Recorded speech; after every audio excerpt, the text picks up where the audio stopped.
I really appreciate the opportunity to talk to you today about ministry inventory. And some of you are wondering what in the world that is. And I'll explain all of that in just a moment. But I want to begin by saying that I do expect to have a little bit of interaction in this particular session. And this needs to be recorded for our Master of Divinity students. So I need you to, if you have a comment or a question as we go along, make sure you speak up really loud so that the camera picks up your question, or I may repeat your question or comment just to make sure that we get it captured. Recently we had in our sessions here, we had a discussion on doing a personal inventory. There are about 1,000 ways to describe what that is. Some people call it an inventory, some people call it an assessment, some people call it evaluation, some people call it a reflection, etc., etc., etc. We're all talking that all those things are in the same vein as what we're talking about today. So in that session, I believe it was Jim Collins talked about how you evaluate yourself as a minister. You know, as you go about your various tasks related to ministry, how do you make sure that you're constantly evaluating yourself? Okay? That is not what I'm talking about today. When we say doing a ministry inventory, what we're talking about are ministries and programs of the church. Okay? That's the way we're using the term ministry in this discussion. So let me ask you, those of you, some of you may have never served in leadership positions, but those of you who served in any sort of leadership position in the church, whether it be as a preacher or a youth leader or an elder or whatever, have you ever had a discussion that went something like this? Well, is this really working anymore? Are we doing this just because we've always done it? You get the picture. You've had those conversations before because that is the natural inclination toward inventory and assessment. The problem is that, okay, and this is my personal opinion, so you can shoot at me for this, is our churches and our leaders are notoriously bad at actually organizing those thoughts and putting those things into practice and actually evaluating programs and trying to figure out what works and what doesn't. And there are a lot of reasons for that, obviously. And they're the same reasons that you talk about when you have those conversations. Well, so-and-so started that program, right? And they're still working in it. And so doing away with that program will upset so-and-so. And so, and things like that. All sorts of kinds of conversations happen like that. And so, you know, there are a lot of delicacies and intricacies involved in the things that we're going to talk about today. A lot of psychological principles and principles related to working with people that can't be categorized on a piece of paper. Because you can do this and you can do it the wrong way.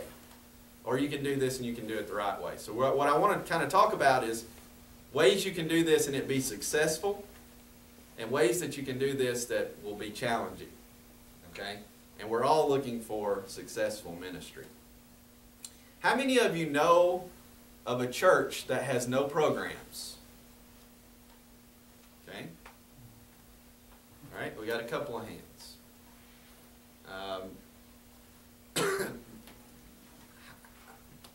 I would say that is very, very rare.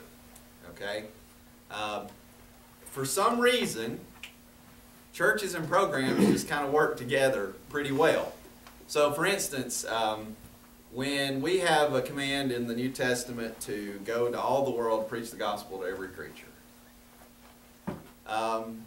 Some churches do that just through the natural inclinations of the members, right?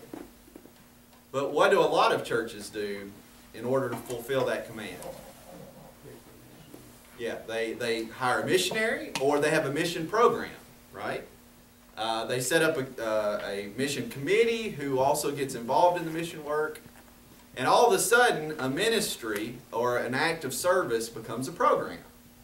And that's what we're talking about today, is any area of ministry or service that then becomes kind of an entity operating within the church. Now, and I would dare say that usually anytime you make an effort to fulfill some of these commands, one of the easiest ways, first places we go is to create a program. Okay? And you have people today who say programs are bad.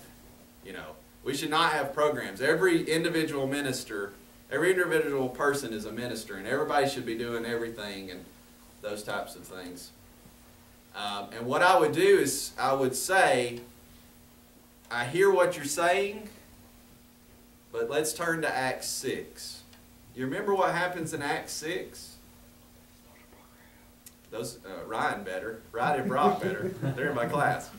Acts 6, where the apostles are daily distributing food, and all of a sudden it becomes burdensome, and they realize this, and some people are getting neglected. The Grecian widows are getting neglected, and so what do? They appoint 7 men to be in charge of that program. Now, it's not called a program, but it's the exact same process that we go through as we consider ways to help one another and to fulfill the commandments of God. So, if we're going to have them, if we're going to have programs, if we're going to have organized sections of church, then it ought to behoove us a little bit to really try to do it the right way. And so that's what we want to talk about today. So, let me ask you, do you, and this is not rhetorical, in your church, do you have a list of ministries or programs that your church is involved in? So, like if you went to your elders and said, I want to see the ministries that we're involved in, would they be able to produce for you a list of those things? Okay. All right, Rosemary's saying yes. Travis, a few, saying yes. Will says no. Okay. Don't think so. That's surprising to me. And that's a 450 member church. Don't y'all produce like a program of work? You're talking to me? Yeah. We do not. Really? Awesome. All right. See, this is what's really interesting to me is, and the reason why this is such a hard subject to cover in such a varied group, is because you have such a broad spectrum of churches and the way the churches operate that it's hard for me to hit every point to really help you. But I would suggest, at the bare minimum, you know all of the ministries and programs that go on in your church, and that your leaders have a list of those things. Okay? And this is why I say we really struggle, is because for some reason we struggle to formalize anything in our churches. And so it will not hurt anything to write down all the ministries that are being overseen by a congregation. Why would that be helpful? Well, at Oakland, where Paul works, I've been out there a couple times. They leave their budget on one of the tables in the front, as the elders do. Okay. Just several copies of it, and it shows all the ministries they're involved in. And I think that's helpful because it shows the people exactly what the elders are Okay, doing. for reporting, let people know how money is spent. That's good. You need to know what you're doing so you can tell if it's doing any good or not. Okay, right, right. If you don't specify what you're doing, you can't evaluate whether or not what you're doing is any good, right? I know of a church that was helping support a guy over in the Carolinas, and he had left the church 4 years before, and they were still sending money, and he was still cashing the checks. Wow. So it helps to check up on what you're doing every once in a while. That's interesting. What about this? When you have someone visit and place membership, how do they know what they can be involved in? wouldn't it be nice for you to hand them a list of ministries with contact personnel so that they can find that person if they want to help with the evangelism ministry or if they want to help with the missions ministry or whatever? And actually, we should go a step further than that, but that's not the subject of our topic today. We should actually plug them in rather than expecting them to talk to somebody they've never met. But the idea is, if you have that list of ministries, then you have the building blocks and the foundations for what I'm about to tell you. Okay? So that would be the first place to start. Now, the next thing that you've got to do is you need to have a statement of purpose, or as you've heard it called before, a mission statement. And you say, that's crazy. There's no way the evangelism ministry needs a mission statement. Well, the reason why I find that so amusing is because when we write purpose and mission statements, a lot of times we think we've got to have this big flourishing document that tells what our mission is, and a lot of times people just throw all kinds of fluff into those kinds of things. We want this beautifully ornate language.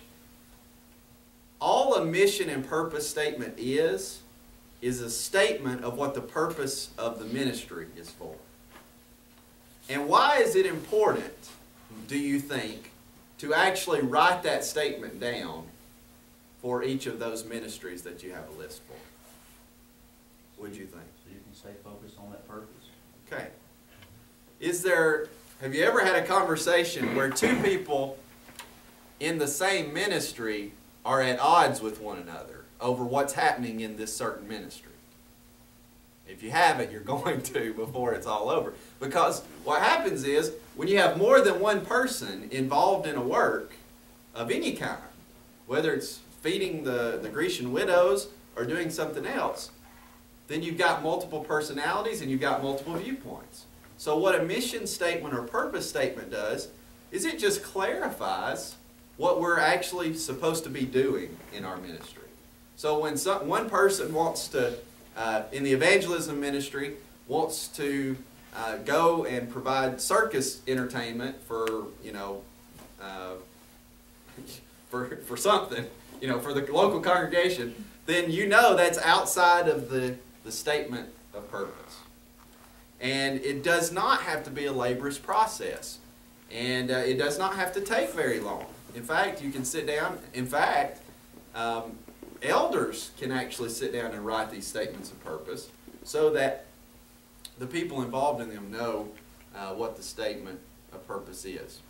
Okay, so that's the first thing that needs to happen. Before you can ever talk about whether a program needs to end or needs to be given more resources or whatever, you've got to know what the program is for or what the ministry is for. The second thing you've got to do is you've got to take that a step further, and you've got to talk about either, and on the chart we're cycling around, so we're starting at the top now, we're cycling down to the right. You've got to talk about what the goals and or outcomes are of the program. So you've got to get a little more specific. Okay, if the program exists, let's use the evangelism program. If the program exists to share the gospel with every creature, okay, and that's the statement of purpose, then the goals and outcomes portion specifies that a little more. And so for your church, it may be one goal is to preach to everyone in our local community. Have everyone in our local community have the gospel spoken to them, or to be even broader, just to preach in the local community, to preach overseas, to share the gospel overseas, you get the picture, to do this, and this. That's called a goal. An outcome is not the same thing as a goal. An outcome looks at that same idea, but it looks at it from the standpoint of what will happen when you do that. So an outcome is something to the effect of, we will preach to every single person from 6th Street to 2nd Street, between Woodward Avenue and Wilson Dam Highway, Okay, you see the difference there? Or, if you want to take that even a step further, we will have 15 baptisms as a result of going out and preaching in the local community. Okay? Those are outcome statements. Those are statements that are made with the end in mind of what's going to happen. Okay? Outcomes are easier to measure whether or not you're successful than goals are. Because if you say you're to preach in the local community, when you sit around in a room with each other and you say, okay, are we preaching in the local community? Sometimes it may be just a nebulous conversation. You know, you might all sit around and say, well, I think, you know, we're doing this and we've done this. When you sit in a room and you say, have we preached to every person between Wilson Dam Highway and, you know, when you have that discussion, you can be pretty specific. Well, no, or we got 15% done, or we got 10% done, or whatever. Okay? So that's why outcome statements are really, really valuable. Now, the word of caution here is, in a ministry program, you have to decide whether the ministry is based on outcomes or it's based on process. And what I mean by that is, some things you just do to do good, regardless of what happens. Right? Aren't some church programs just to do good things and you're not expecting anything in return? I hope there are. I hope there are some programs in your church that are that way. But some programs should have outcome statements, and they should be directly desirous of seeking an end in mind. Okay? The third thing you have to do is you have to establish how you're going to determine whether or not the things that you've said you want to happen have been successful. So a means, and that's called a means of assessment. That's that number 3. And the way you could do that, again, I'm just using one particular ministry. The way you could do that is you could say,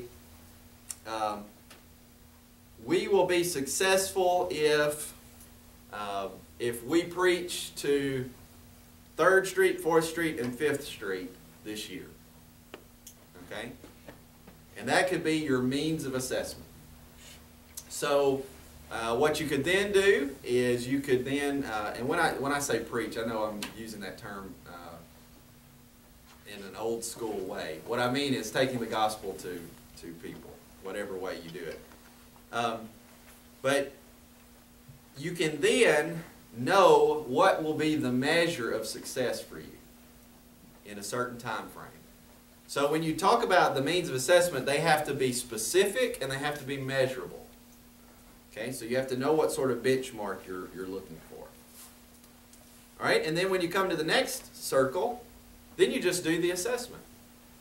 You give it some time.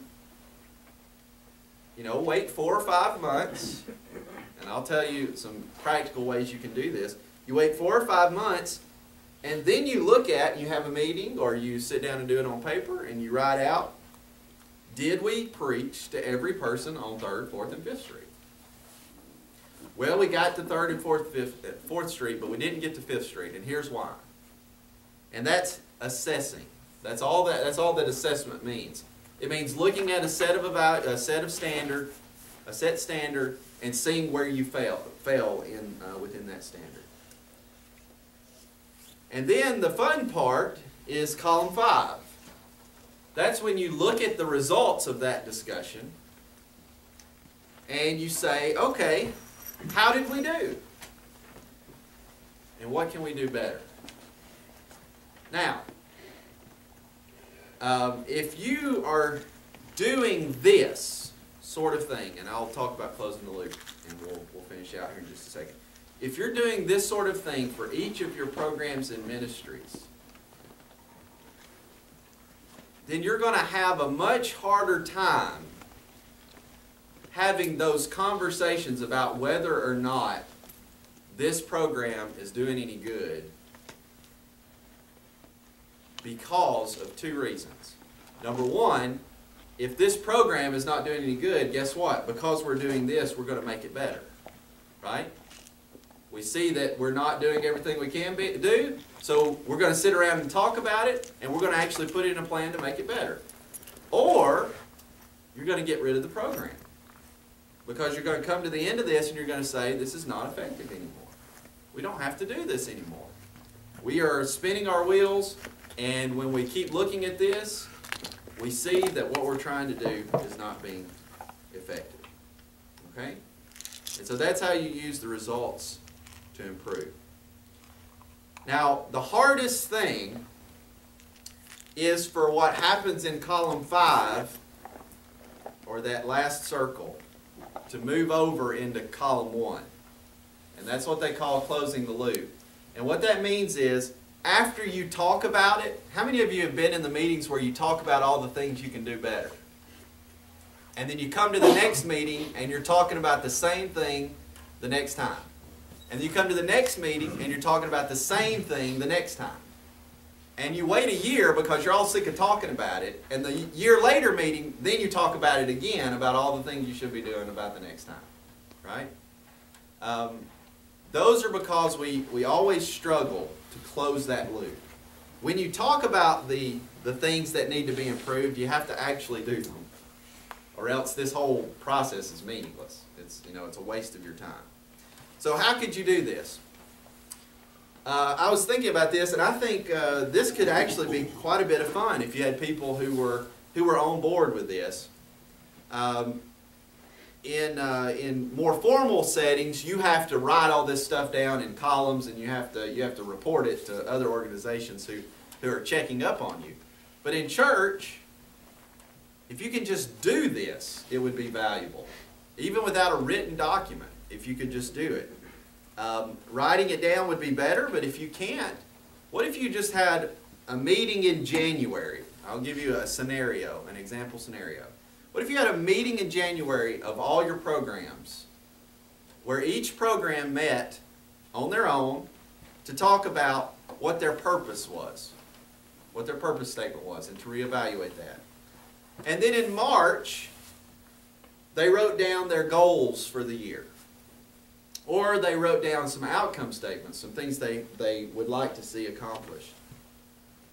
And then in May, they sat down together and they said, okay, this is the way we're going to know whether or not we've been successful this year. And then you skip July because that's the summertime. And then in September, you sit down and you say, how well have we done? And then in November, you have a meeting where you talk about what we could do better for next year. And then you start the cycle again in January. That's 5 meetings in a year. Shouldn't take terribly long and should lead to improvement, I would think, in some of your ministries and programs. And so I think that would be one way you could do it, but there's hundreds of other ways. You can spread this out over 3 years or 5 years or however you would want to do it. The final word is this, because it's 10 o'clock. The reason why we don't do this is because we don't want to. Okay? So I've just given you this nice organizational spiel about the way you can do this. You're not going to do it, generally. Okay? Unless you want to. And it's the rare bird that wants to do this. So if you want to provide congregational leadership, if you want to be able to provide leadership in your congregation, you're going to have to do it through example, and you're going to have to do it through showing the kind of ability to work with people that will influence them to see the need to try to make themselves better. In general, we're just not real concerned with these sorts of things because it becomes a lot of work. Because it's hard to use our results to improve, and even more, it's hard to see us fail at anything. It's hard to set a goal and then see that we haven't met it. But sometimes that's the best thing that can ever happen to you. Okay? Sometimes the best thing you could ever do is to set a goal and then realize you weren't able to attain it, because it will lead to you to improve and be better. Okay? Are there any questions or comments before I let us go?